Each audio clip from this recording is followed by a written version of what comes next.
नमस्कार, निसर्ग राजा हवामान अंदाजामध्ये आपल्या सर्वांचं हार्दिक स्वागत आहे। आज 16 ऑगस्ट 2025 आहे।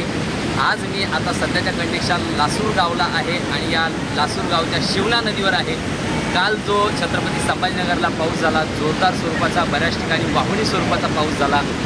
अद्यापही काही भागांना पाऊस कमी आहे, पण आजपासून 20 तारखेपर्यंत छत्रपती संभाजीनगरच्या पुन्हा जोरदार स्वरूपाचा पाऊस होणार आहे।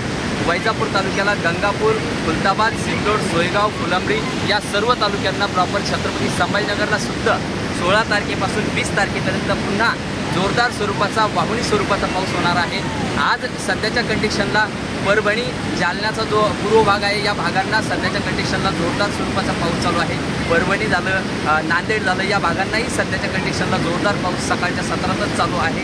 तर छत्रपती संभाजीनगरला दुपारनंतर आज मध्यम, काही ठिकाणी जोरदार स्वरूपाचा असेल, तर उद्यापासून छत्रपती संभाजीनगरला पावसाचा जोर आणखी वाढणार आहे। 16 तारीख आजची 17, 18, 19 म्हणजे 17, 18, 19ला जोरदार स्वरूपाचा, वाहुणी स्वरूपाचा पाऊस छत्रपती संभाजीनगरच्या जवळपास सर्व तालुक्यांना होणार आहे। तसेच 21 तारखेपासून 25 तारखेपर्यंत भाग बदलत म्हणजे पावसाचा जोर हा कमी होईल, पण तरी पण भाग बदलत काही ठिकाणी पाऊस 21 तारखेपासून 25 तारखेपर्यंत असेल। पुन्हा 25 तारखेला, 26 तारखेला, 27 तारखेला छत्रपती संभाजीनगरला जोरदार वाहुणी स्वरूपाचा पाऊस पुन्हा 25-26 तारखेला होण्याची शक्यता आहे। धन्यवाद।